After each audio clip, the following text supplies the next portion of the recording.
Assalamualaikum warahmatullahi wabarakatuh. Perkenalkan, nama saya Ahmad Arimati Reda. Di sini saya akan menjelaskan strategi loyalitas orientasi pelanggan pada kualitas layanan. Dalam dunia bisnis modern, loyalitas pelanggan menjadi aset yang sangat penting bagi perusahaan. Hal ini karena persaingan bisnis semakin ketat sehingga perusahaan tidak hanya harus mampu menjual produk, tetapi juga harus memberikan layanan terbaik kepada pelanggan.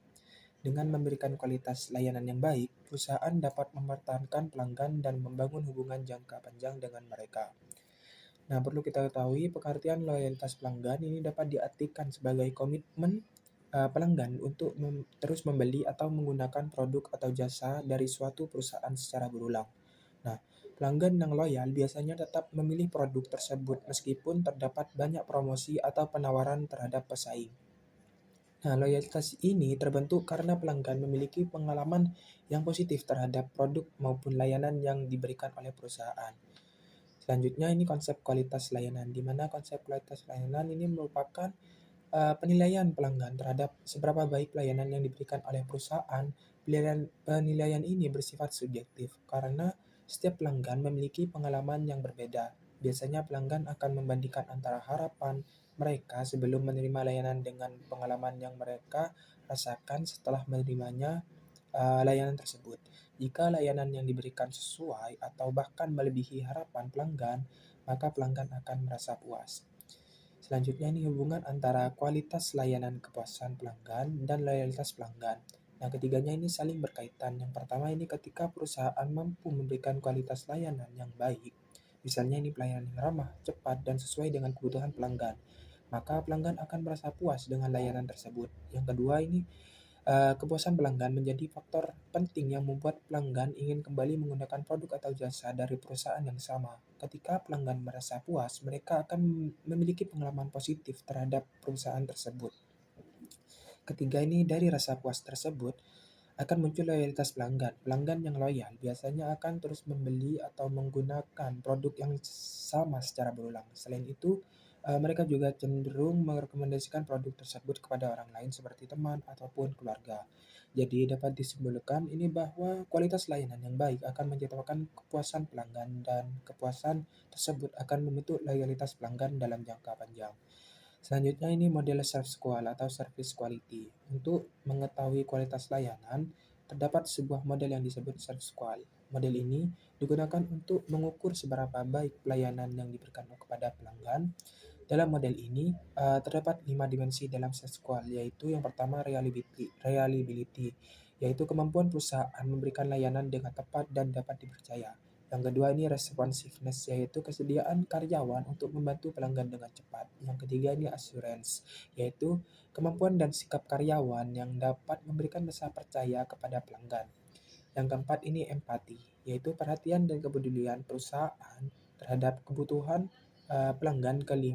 pelanggan. Kelima ini tangible, yaitu fasilitas fisik, peralatan, serta penampilan karyawan yang dapat dilihat. Selanjutnya ini orientasi pelanggan, di mana orientasi pelanggan ini merupakan strategi bisnis yang menempatkan pelanggan sebagai fokus utama dalam setiap kegiatan perusahaan. Artinya ini perusahaan tidak hanya berusaha menjual produk atau jasa, tetapi juga berusaha memahami kebutuhan, harapan, dan bahkan kekhawatiran pelanggan. Dengan memahami hal tersebut, perusahaan ini dapat membangun hubungan yang lebih kuat dan menciptakan kepercayaan dari pelanggan.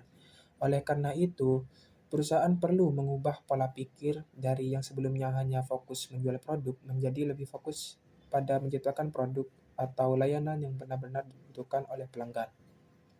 Selanjutnya ini penerapan orientasi pelanggan.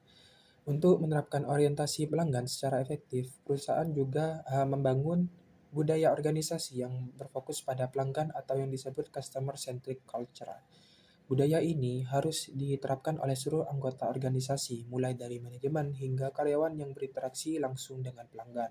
Salah satu contoh penerapan orientasi pelanggan adalah yang dilakukan oleh Amazon melalui metode empty chair, yaitu meninggalkan satu kursi kosong dalam setiap rapat untuk melambangkan kehadiran pelanggan. Hal ini bertujuan agar setiap keputusan yang diambil selalu mempertimbangkan kepentingan pelanggan. Selanjutnya, metode dan tindakan orientasi pelanggan.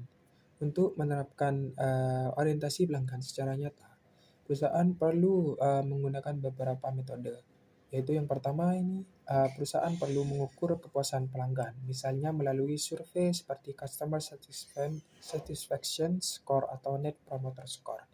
Dari survei tersebut, perusahaan dapat mengetahui apakah pelanggan sudah puas atau masih ada layanan yang perlu dibaiki. Yang kedua ini, perusahaan dapat melakukan personalisasi layanan dengan memanfaatkan data pelanggan melalui sistem CRM. Dengan cara ini, perusahaan dapat memberikan rekomendasi produk atau penawaran yang lebih sesuai dengan kebutuhan pelanggan. Yang ketiga ini, perusahaan juga perlu menyediakan dukungan layanan melalui berbagai saluran seperti telepon, email, chat, dan sosial media agar pelanggan dapat mudah menghubungi perusahaan. Selain itu, karyawan juga perlu diberdayakan dan dilatih agar mampu membantu pelanggan dengan cepat dan memberikan solusi yang tepat ketika terjadi masalah. Selanjutnya ini model orientasi pasar. Dalam konsep orientasi pasar terdapat dua model yang sering digunakan yaitu model MKTOR dan Markor. Model MKTOR lebih menekankan pada budaya organisasi yang berfokus pada pelanggan dan pesaing, sedangkan model Markor lebih menekankan pada aktivitas perusahaan dalam mengumpulkan informasi pasar, menyebarkan informasi, dan merespon kebutuhan pasar secara tepat. Yang kedua ini cara keluhan pelanggan, menangani keluhan pelanggan. Nah, di dalam bisnis jasa, keluhan pelanggan ini adalah hal yang tidak bisa dihindari. Namun, keluhan sebenarnya dapat menjadi peluang bagi perusahaan untuk memperbaiki layanan dan membangun hubungan yang lebih baik dengan pelanggan. Jika keluhan ditangani dengan baik, pelanggan yang sebelumnya kecewa justru bisa menjadi lebih loyal terhadap perusahaan. Selanjutnya ini digitalisasi dalam loyalitas pelanggan, di mana perkembangan teknologi saat ini juga berperan penting dalam meningkatkan loyalitas pelanggan.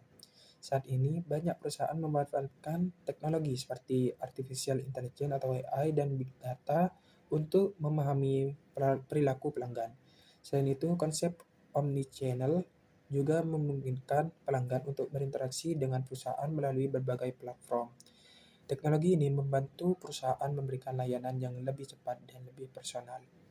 Cukup sekian dari materi yang saya paparkan, kurang lebihnya saya mohon maaf. Wabillahi taufiq walhidayah. Wassalamualaikum warahmatullahi wabarakatuh.